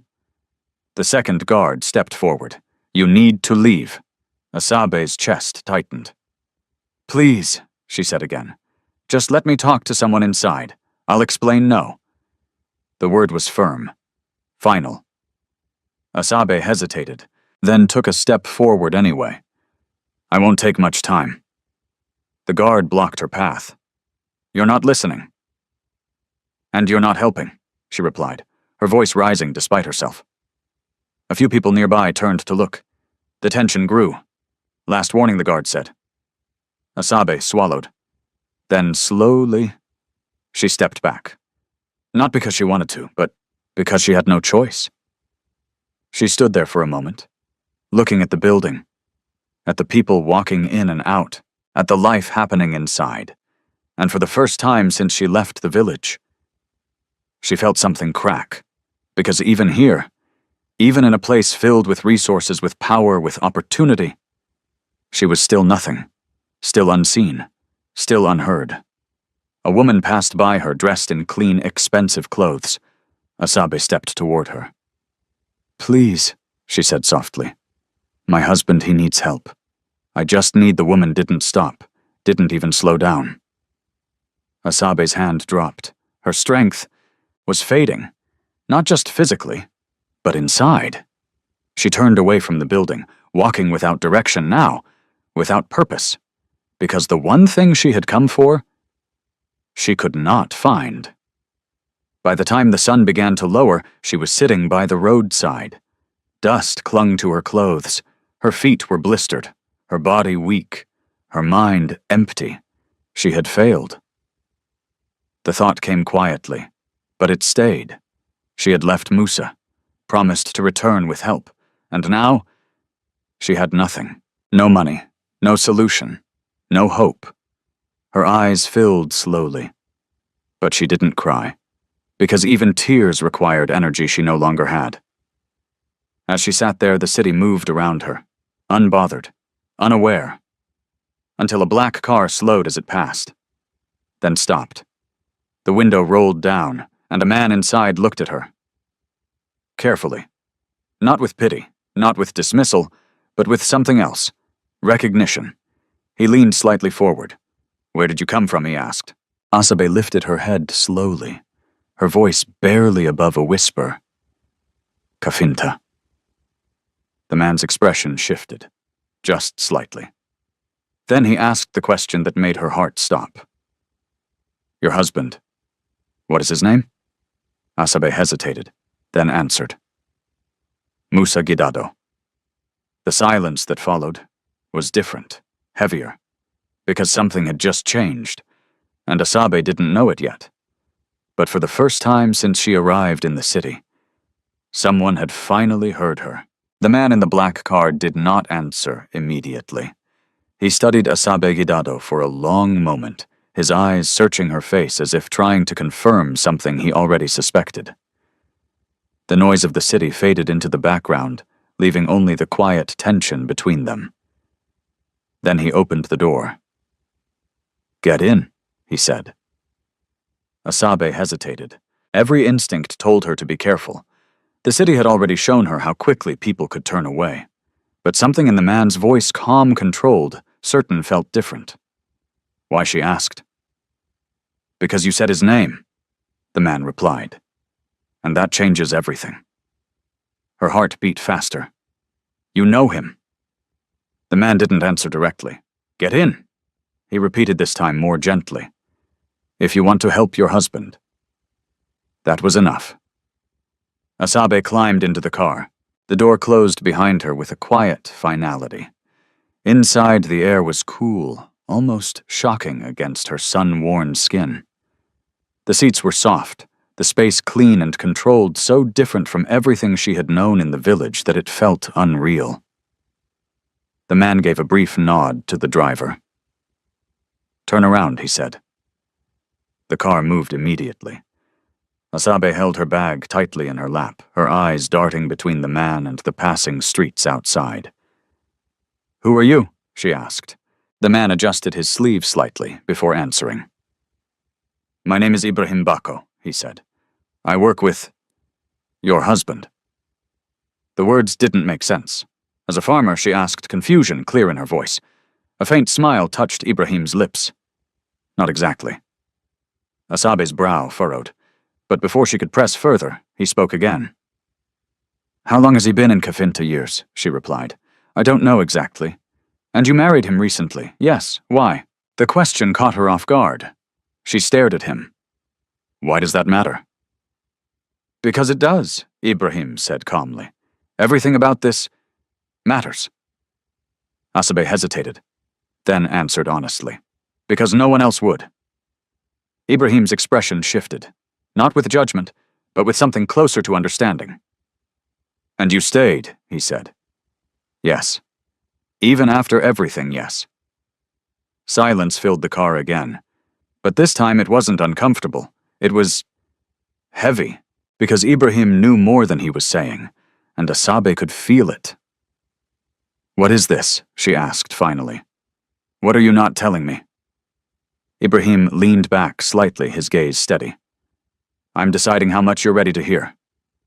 Her chest tightened. "I don't have time for that," she said. "He's sick." "I know." "Then tell me what I need to know." Ibrahim looked at her carefully, then nodded once. "Your husband is not who you think he is." The words landed softly, but they carried weight. Asabe swallowed. "I already know that," she said. Ibrahim raised an eyebrow slightly. "You do, I know, he's not just a poor farmer," she replied. "I've seen enough to understand that, but you don't know what he is." "No." Ibrahim exhaled slowly.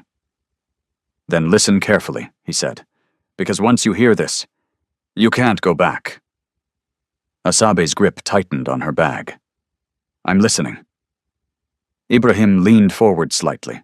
Musa Gidado is the founder and CEO of Arewa Agro Holdings. The world seemed to stop. Not outside. Inside. Asabe blinked. Once. Twice. The words didn't settle. Didn't connect. "That's not possible," she said. "It is. He lives in a broken hut, by choice. He farms dry land, by design. He has nothing." Ibrahim shook his head. "He is more than most men will ever see in their lifetime." Asabe stared at him. Her mind struggled to catch up, to make sense of something that refused to fit. Why, she asked, finally. Because he needed to know the truth. About what about people Ibrahim said? About love? About who stays when there's nothing to gain? The realization came slowly. But when it did, it hit hard. "This was a test," Asabe whispered. Ibrahim didn't deny it. "Yes." Her breath caught. All of it she asked. The village, the land, the life he built there. And me, Ibrahim, met her gaze. "You were not planned." That made it worse. Because it meant she had stepped into something real. Without knowing. Without protection. Without choice. The car slowed slightly as it approached the road leading out of the city. Asabe turned her head, looking out the window. The world outside felt distant now. Unreal. Because everything she thought she understood had just changed. "He lied to me," she said quietly. "Yes." "He watched me struggle." "Yes." "He let me suffer." Ibrahim didn't answer immediately. Then yes. The honesty hurt more than denial would have. Asabe closed her eyes briefly, not to escape, but to steady herself. Because if she allowed everything she felt to surface at once, she might not be able to hold it. "When did you know?" she asked. Ibrahim hesitated. "About you," he said. She nodded. "When Al-Haji Sani visited the village," he replied, "he recognized Musa. He informed us, and you didn't come sooner. We were instructed not to interfere." The words cut deep. Instructed by him. Yes. Asabe let out a slow breath. Of course. Of course he had control over everything. Even this. Even her pain. The car turned onto the road leading back to Kafinta. The landscape began to change again, buildings giving way to open land noise fading into quiet. Asabe opened her eyes. Her expression had changed. Not broken, not shattered, but sharpened. "What condition is he really in?" she asked. Ibrahim glanced at her. "He is not as weak as he appears," he said, meaning the illness is controlled. The anger came instantly, hot, sharp. "He's pretending not entirely," Ibrahim replied carefully, "but it is part of the test." Asabe looked away, her hands clenched tightly in her lap. Everything inside her shifted, not slowly, all at once. The fear, the worry, the desperation, all of it, built on something that wasn't fully real. She had begged, cried, walked for hours, stood in the sun, faced rejection for a test. The car continued moving. But inside, time felt still. "What happens now?" she asked. "That depends on you," Ibrahim said. Asabe turned to him. "How you can walk away," he said. "No one will stop you.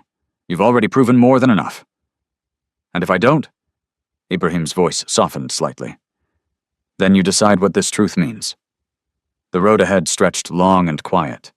The village waited in the distance, and somewhere inside it, Musa Gidado. Not the man she thought she knew. Not the life she thought she chose. But the truth, finally within reach. Asabe leaned back against the seat, her eyes fixed forward, because whatever came next would not be decided by him. Not anymore. This time, the choice would be hers. The village of Kafinta came back into view slowly, like a place that belonged to another life. Dust rose gently along the road as the black car approached its presence, immediately drawing attention. Children paused in their games. Women stopped mid-conversation. Men turned their heads, their eyes narrowing with curiosity. Cars like this did not return twice, and certainly not for a poor farmer. Inside the car, Asabe Gidado sat in silence. Her hands rested in her lap, no longer trembling, but no longer soft either. They were still. Too still. Beside her, Ibrahim Bako watched her carefully. He had seen many reactions over the years: shock, denial, anger, even gratitude.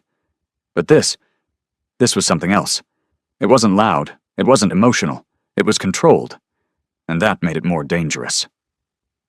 The car came to a stop just outside Musa's hut. For a moment, no one moved. Then Ibrahim spoke quietly. "We're here." Asabe nodded once, but she didn't open the door immediately. Instead, she looked straight ahead at the small, broken hut that had once represented everything she thought she was choosing. Now, it looked different. Not smaller, not poorer, but staged, carefully constructed. Every crack, every missing piece, every struggle. A part of something she had never been told. Asabe opened the door and stepped out. The air felt heavier. Not because of the heat, because of the truth she carried back with her. Villagers had begun to gather at a distance, watching, whispering, trying to understand what was happening. Asabe ignored them. She walked straight toward the hut, each step steady, each breath controlled. Behind her, Ibrahim remained by the car, waiting, because this part was not his to interfere with. Asabe reached the entrance, paused, for just a second, then stepped inside. The light was dim, just as she remembered. The mat still lay on the floor, the clay pot in the corner. Nothing had changed. And yet, everything had. Musa Gidado lay where she had left him, his body still, his breathing slow. But now, she saw it. Not weakness, control.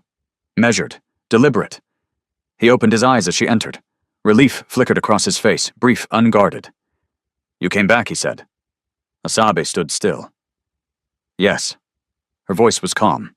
Too calm. Musa pushed himself up slightly, wincing just enough to maintain the illusion. "Did you find help?" he asked. Asabe looked at him, really looked, and for the first time, she didn't see a man in need. She saw a man watching her, measuring her, waiting, just like before. "I did," she said. Musa's expression softened. "Good," he said quietly. "Very good." Asabe took a step closer, then another, until she stood just a short distance from him. "You lied to me," she said. The words were simple, but they shattered the space between them. Musa froze, not visibly, but inside. Because this was the moment he had been avoiding. How he asked carefully. Asabe didn't raise her voice, didn't show anger, and that made it worse. About everything she said, silence fell. Heavy, unavoidable. Musa exhaled slowly, then pushed himself up further, sitting now. The act of pretending suddenly. Pointless. "You know," he said. It wasn't a question. Asabe nodded. "I know." Musa lowered his gaze briefly, then looked back at her. "How much all of it?" The words landed with finality. There was no room left for half-truths, no space left to hide. Outside, the faint murmur of villagers grew louder, but inside the hut, there was only truth and what it had done. Musa straightened slightly, the weakness in his posture fading. Not completely, but enough. "This wasn't supposed to happen like this," he said. Asabe let out a quiet breath. "It never does." Her eyes held his. Steady, unforgiving. "But you still did it," she continued. "You still watched, you still waited, you still let me go through all of that." Musa didn't deny it, because he couldn't. "I needed to know," he said.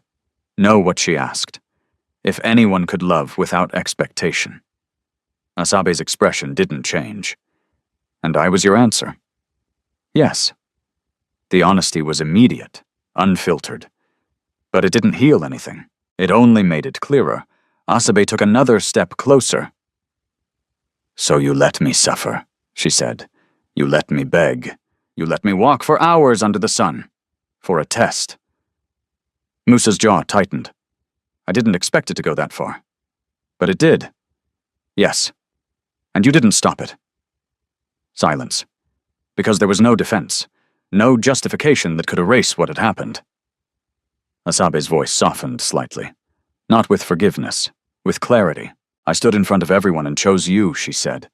Not because of what you had, but because of what I saw. Musa listened, because he had no right to interrupt. I stayed when it was hard, she continued. I gave up everything I had left. I defended you when they spoke against you. I believed in you. Even when I didn't understand you, her eyes didn't leave his. And all that time, you were watching me. Musa nodded slowly. Yes, the word felt heavier than anything else he could have said. Asabe closed her eyes briefly, then opened them again. And now she asked. Musa looked at her, truly looked. Not as part of a test, not as something to measure, but as someone he had hurt. I don't know, he said. The truth, for the first time, unfiltered, Asabe studied him. You don't know, she repeated. No. And you expect me to stay? I don't expect anything from you, Musa said quietly. Not anymore. The shift in his voice was real.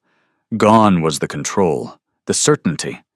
What remained was uncertainty. Raw, unprotected. Asabe felt it. And for a moment, something inside her wavered. Because this man, the one sitting in front of her now, was not the same man who had watched her suffer in silence. This one didn't know what to do next. But that didn't erase what had been done. Outside, the villagers had moved closer, their whispers louder now, curiosity pulling them in. They had seen the car. They had seen Asabe return. And now, they were waiting. Asabe turned slightly, glancing toward the doorway. Then back at Musa. This isn't over, she said. No, he agreed. It's just beginning. The words hung in the air, not as a promise, but as a warning. Because whatever came next would not be about proving anything. It would be about facing everything. And neither of them was ready. Yet. By the time Asabe stepped out of the hut, the village was no longer whispering. It was watching. A tight circle had formed, men with folded arms, women with narrowed eyes, children standing on their toes to see what they could not yet understand. At the edge of the gathering, the black car gleamed like a foreign truth brought into a place that had always believed it knew everything about itself. Ibrahim Bako stood beside it, composed, waiting. The moment Asabe appeared, the murmurs rose, curiosity sharpening into hunger. What is happening? Why is that car here again? Who is she with? Asabe did not answer.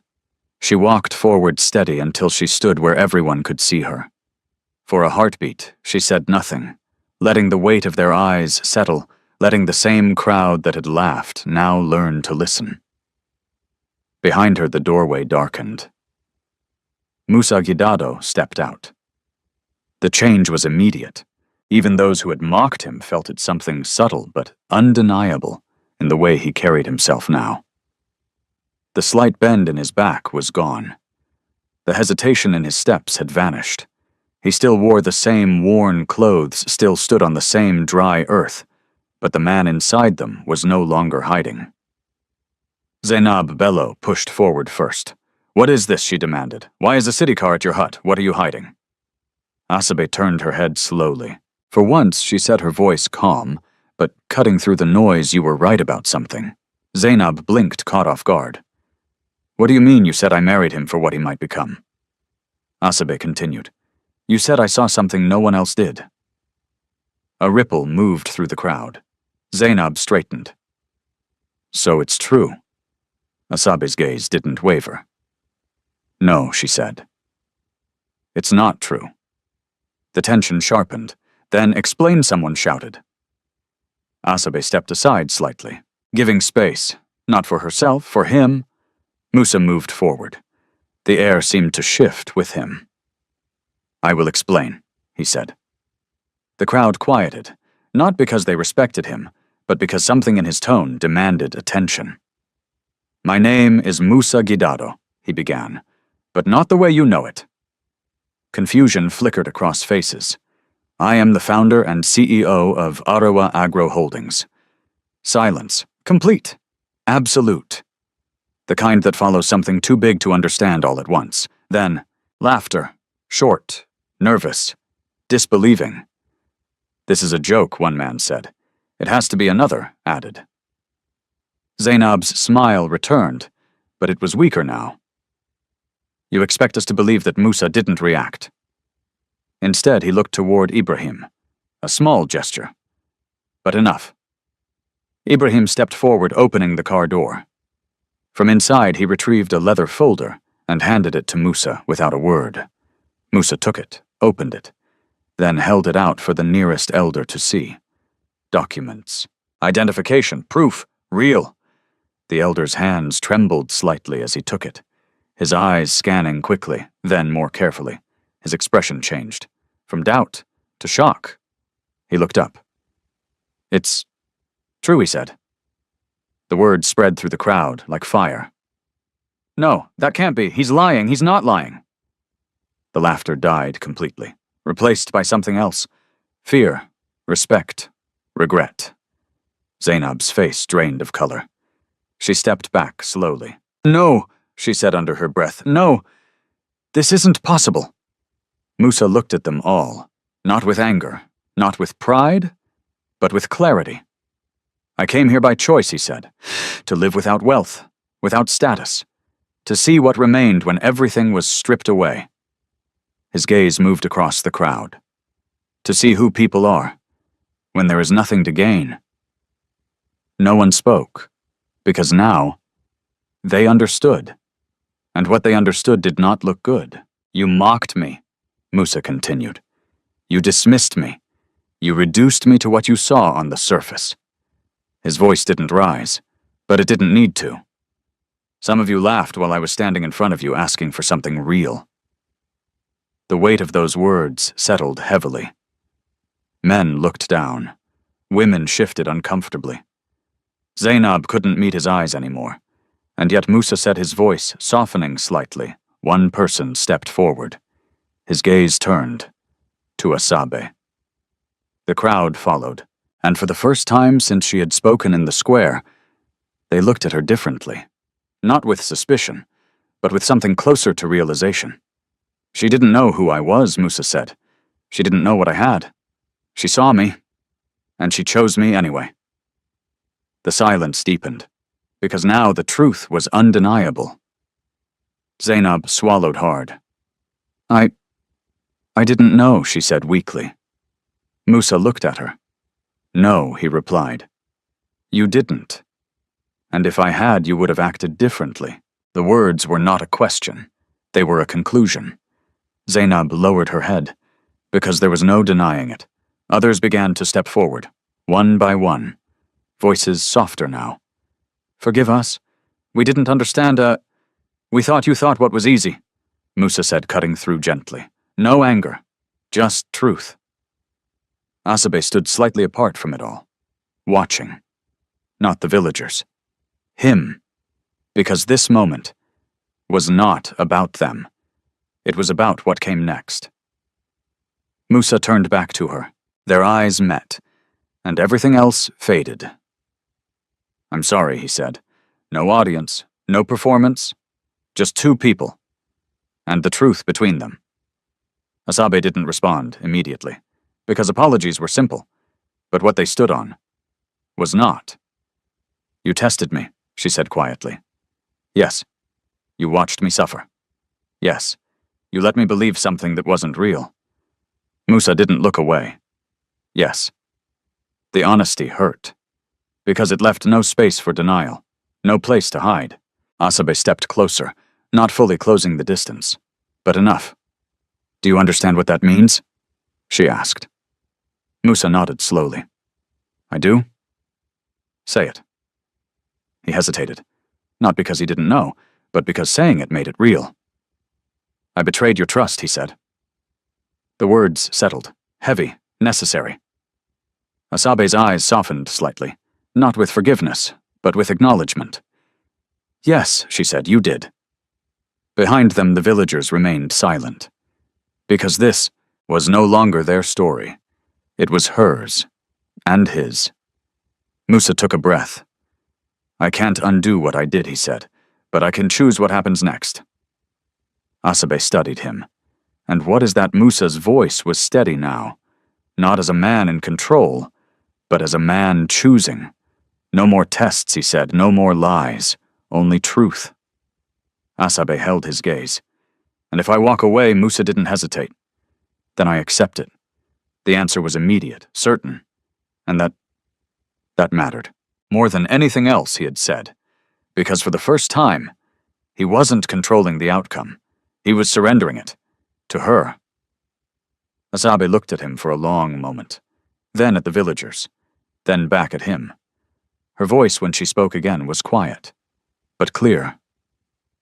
This isn't something that ends today, she said. Musa nodded. I know. It doesn't get fixed with an apology. I know. It takes time. I know. The repetition wasn't empty. It was understanding. Finally, Asabe took a small step back.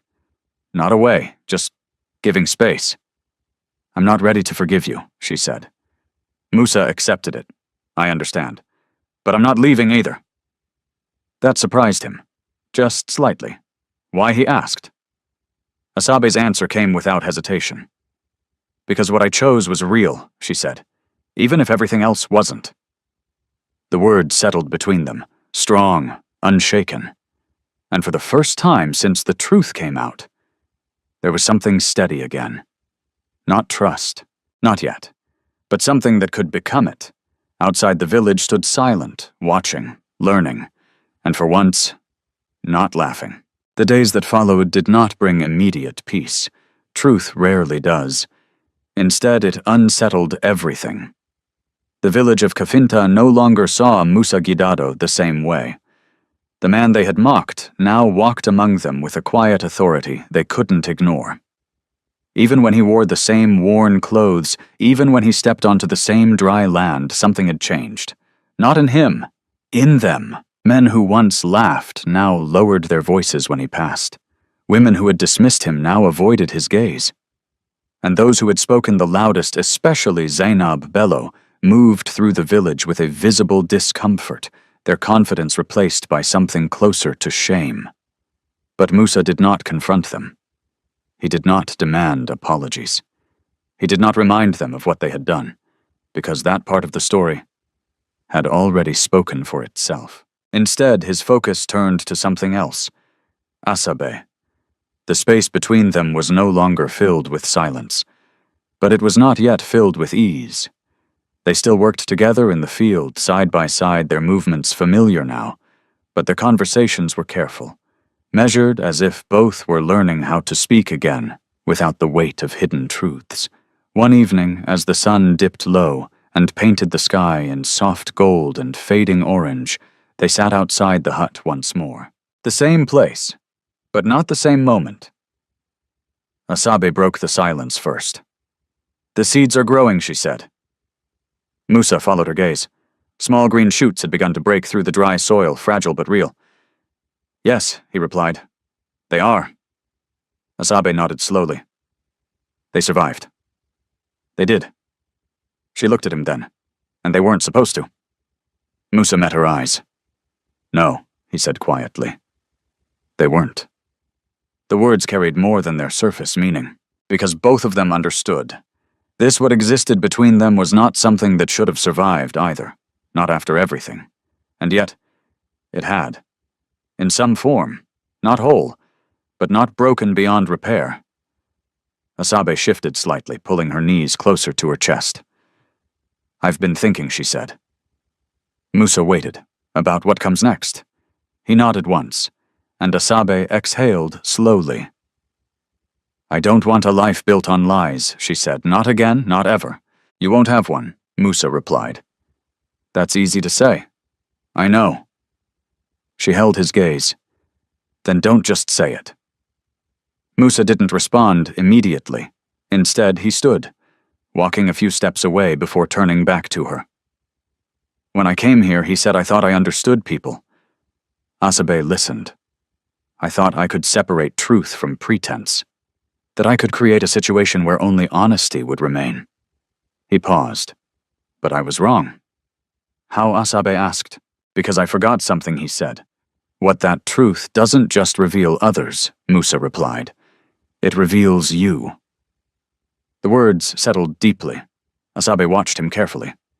And what did it reveal? Musa didn't look away. That I was willing to hurt someone real, to answer a question I no longer needed answered. Silence followed. Not uncomfortable. Just honest. Asabe nodded slowly. That matters, she said. Musa stepped closer again. I know I can't undo what I did, he continued, but I can choose what I do now. And what is that? Musa's voice was steady. I want to build something real, he said. Not as a test, not as an experiment, but as a life. Asabe's expression didn't soften, but it didn't harden either. And you think I'm part of that? I know you are, Musa said. The certainty in his voice was different now. Not controlling, not calculated, just chosen. Asabe looked away briefly, her eyes drifting toward the small green shoots in the field. You don't know that, she said. I do, Musa replied quietly. She turned back. Because I stayed. Because you chose, he said. Again and again, even when it cost you something. The words lingered, because they were true, and truth was what she had asked for. Asabe stood slowly, closing the distance between them. Not fully, but enough. I'm not the same person I was when I said yes, she said. I know. I won't accept anything less than honesty. You shouldn't. And I won't stay if I feel like I'm being tested again. You won't be. The answers came without hesitation, and that mattered. More than promises, more than apologies. Because this time, he wasn't controlling the outcome. He was committing to it. Asabe studied him for a long moment, then nodded. Not forgiveness. Not yet. But acceptance of something new. Then we start again, she said. Musa's breath caught slightly. From the truth. He nodded. From the truth. Behind them, the village continued to adjust. Word of Musa's identity had spread far beyond Kafinta. People from nearby areas began to visit, not out of curiosity, but out of interest. Opportunity followed. Not immediately, but steadily. Musa did not abandon the land. Instead, he invested in it. Proper irrigation systems replaced dry hope. Tools improved. Seeds multiplied. What had once been a barren patch began to transform slowly, visibly. And he didn't keep it to himself. He involved the villagers, those who had mocked him, those who had doubted him, those who had turned away when Asabe asked for help. He gave them work, not as charity, but as opportunity. Some accepted with humility, others with hesitation, but all of them learned. Zainab was among the last to approach. She stood at a distance at first, watching, as others worked unsure if she had the right to step forward. Eventually she did. Her voice was quieter than it had ever been. I was wrong, she said. Musa looked at her. I know. I judged what I didn't understand, yes. And I hurt her, she added, glancing toward Asabe. Musa didn't answer, because that part was not his to forgive. Zainab turned to Asabe. I'm sorry, she said. Asabe held her gaze. For a moment the past stood between them, clear, unavoidable. Then Asabe spoke. You were not the only one, she said. Zainab frowned slightly. What do you mean you judged what you saw? Asabe continued, just like everyone else, and you forgive that? Asabe shook her head. I understand it, she said. Forgiveness takes time. Zainab nodded slowly, accepting that. Because this time, She had no right to demand anything more. As the weeks passed, the village changed. Not completely, but enough. Because once truth is revealed, it cannot be unseen. And once dignity is recognized, it cannot be ignored. One evening, as the sun set over land that was no longer empty, Asabe stood at the edge of the field. Musa joined her. They stood side by side. Not as strangers, not as a test, but as two people who had chosen to remain. "Do you regret it?" Musa asked. Asabe didn't answer immediately. She looked out over the land, at what it had been, at what it was becoming. Then she shook her head. "No," she said. Why Asabe turned to him. "Because even if the path wasn't honest, what I chose was—" Musa nodded, understanding, finally. "And now," he asked. Asabe's voice was steady. "Now we make sure everything else is too." The wind moved gently across the field, carrying with it the quiet promise of something new, not perfect, not easy, but real. And for the first time since it began, that was enough. This story reminds us that true love is not found in comfort, wealth, or appearances, but in the choices we make when we have nothing to gain. Asabe chose with her heart, not her eyes, and even when the truth hurt her, she stood in her dignity. Musa, in turn, learned that testing love can destroy the very thing you hope to find. Trust is not built through trials, it is built through truth, patience, and responsibility. In life, we often judge too quickly. We see what is visible and assume it is everything. But behind every person is a story we do not know, a struggle we do not see, and a truth we have not yet discovered. If this story touched you, take a moment to reflect. What would you have done in Asabe's place? Would you have stayed, or would you have walked away? Share your thoughts in the comments. And if you believe in stories that heal, inspire, and reveal truth, don't forget to subscribe, like, and share. Someone out there needs to hear this today. Dahuan Tat Kichban.